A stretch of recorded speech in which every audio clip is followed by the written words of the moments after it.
Hi, my name is Kaylin Young and I'm the Director of Disaster Services for Catholic Charities in Oklahoma City. Recently, we had the winter weather event that impacted Oklahomans from February 8th onward due to severe cold temperatures and extreme snow. We want you to know that due to all of this impact, we have received an IA declaration, which means there's individual assistance through the Federal Emergency Management Agency to bring assistance to you and your household. You must apply for this assistance, and we want to give you more information about what that process looks like.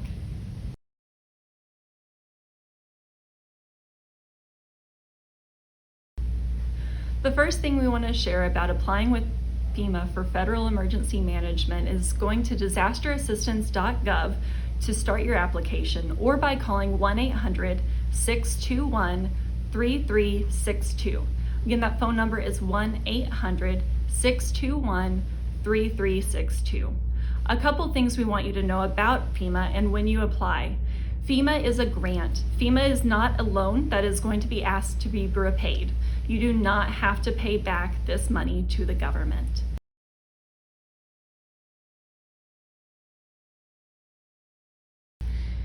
FEMA is not insurance. FEMA is here to provide direct assistance for the basic needs to make your home habitable and your life back to sustainable status. Remember that FEMA is not insurance, so the funds that you may receive will be less than you could expect. FEMA will make a determination as far as your status and will notify you through the disasterassistance.gov website or by sending you a letter depending on the choice of communication you choose. Make sure you check that status regularly and refer back to know what's going on with your case and what next steps are possibly upcoming. So we want to take a moment to talk to you about applying to FEMA and what those first steps look like.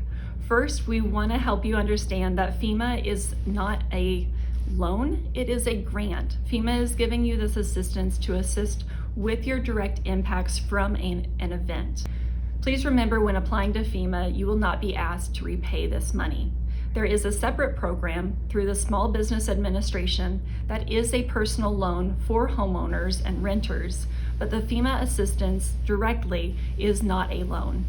FEMA is also not insurance, so when you receive assistance from FEMA, you can expect assistance to be provided for certain impacts, but oftentimes this is not enough for full recovery. We oftentimes have to be creative with how we use these funds from FEMA to get our homes habitable and back to a new normal. A FEMA determination can be appealed, so if you feel like the assistance you receive is not enough, please know that you can appeal that, or if you are denied, you can appeal that denial.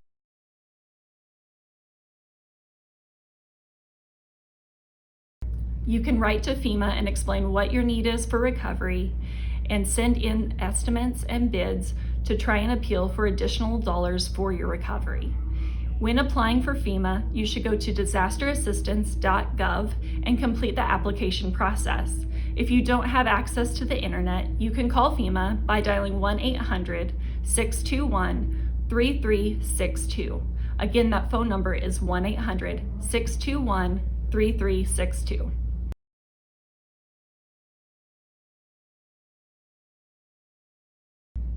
When applying to FEMA, there are some things you need to be prepared with prior to going to the application website or by calling FEMA. First, you need to ensure that you have your Social Security number ready. Next, you need to know what types of insurance you have. FEMA cannot duplicate services that are provided by insurance, but if there are areas that are not covered by your insurance, FEMA may be able to assist you. That is why it is important for you to be able to provide that information to FEMA upon your application. Make sure you have all descriptions of damages and impacts for your household. This includes expenses from repairs or cleanup, so that you can give all of that information to FEMA on your initial application. Another question FEMA will ask is your annual household income that you should be prepared to provide. Disaster addresses and phone numbers are important, especially if you have to relocate after a disaster. Ensure you have your original housing disaster address and phone number and can provide your new address for where you are residing at the time of application. Also know that FEMA gives you an option to provide a direct deposit bank account or checking account. so that if assistance is available, they can provide that directly to you through that account. This will allow you to receive services quicker than waiting for a check to arrive in the mail and for you having to go and deposit it. If this is available, please know that you have that resource available and that that's how you can receive services quicker. If you do choose this option, make sure you check back to disasterassistance.gov to check your status, so if funds are deposited, you can go to your bank account and begin using those resources.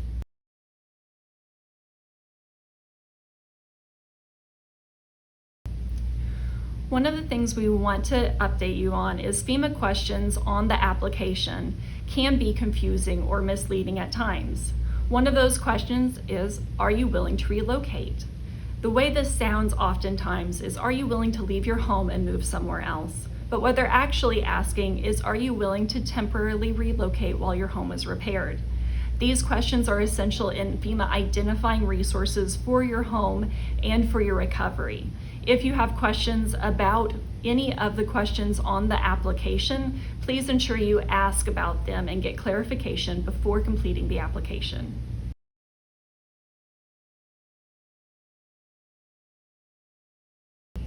Next, we want to talk to you about inspection of damages by FEMA. FEMA normally sends out an inspector following an application if there are damages that need to be reviewed before assistance can be provided. Due to COVID-19, these inspections are currently being done virtually. This means an inspector will call you and have a 20 to 30-minute conversation with you regarding your damages, what resources you have used to recover to this point for cleanup or repairs, and what the next steps are for your repairs or your recovery efforts. Please be prepared with a list of your damages to give them a full description of everything you need assistance with and the impacts you have experienced. Also, be prepared to have your FEMA number ready so you can verify your information and they can begin the inspection process virtually. It is very important that you submit documentation like pictures and estimates to FEMA on their disasterassistance.gov website on your account, or fax it in, as well as sending it in other methods like mail. Please make sure that any documentation or verification you can provide, you have ready for the inspector at the time of this call.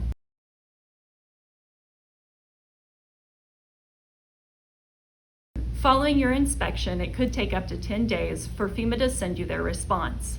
This response will come by mail or email depending on the option you selected when you originally applied with FEMA. You can check the status at disasterassistance.gov or by calling FEMA on their 1-800 number.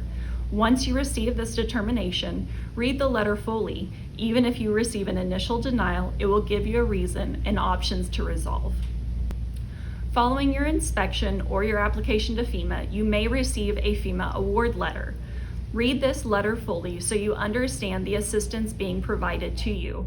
FEMA will categorize the assistance you receive in this award letter, whether that be home repairs or personal property or other needs. Know what assistance is provided among each category so you know if those funds will meet your needs or if you need to ask FEMA for more assistance.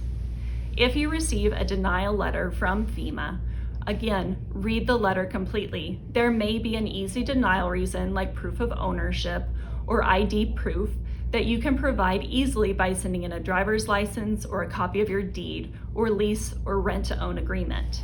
Make sure you read this letter and follow the steps FEMA outlines for appealing this denial. It is also possible that you receive a letter with both an award and a denial. You may receive an award for home repairs but be denied for personal property. You can still appeal and ask for more assistance in that denial or against an appeal. So please read the letter completely to follow next steps for your recovery.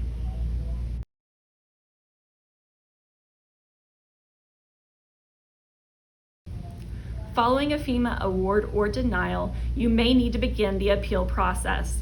This appeal needs to happen within the first 60 days following that determination letter and the date it was initially sent out. You have 60 days to compile documentation supporting your appeal and to send it in to FEMA by mail, by fax, or by uploading it to disasterassistance.gov.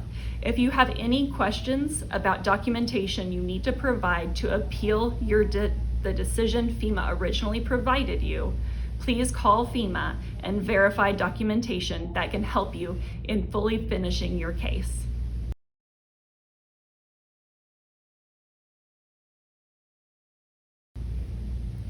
The next step in your FEMA application may be a referral to the Small Business Administration.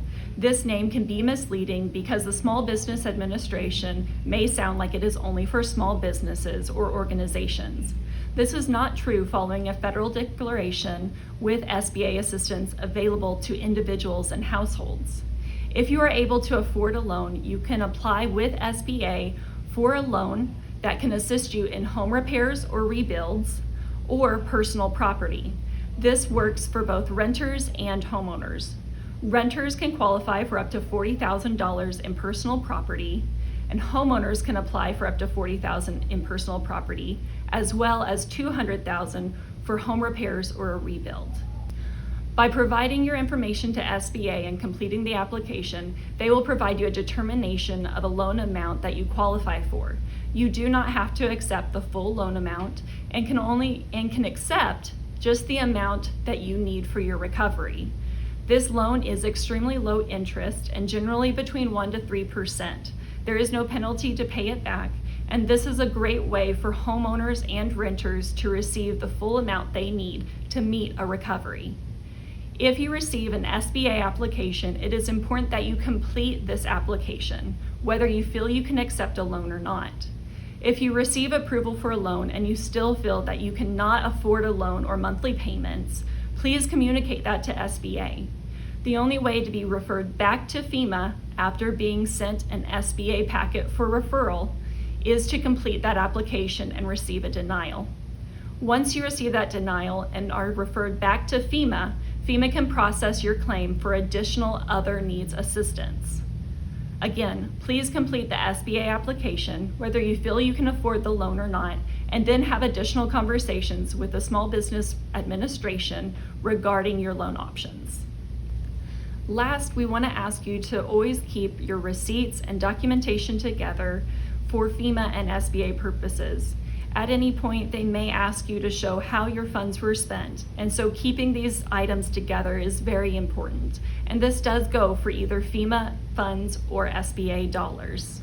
Also, the following year that you filed taxes, this could assist you in any tax breaks that the IRS offers for your state regarding a federal declaration.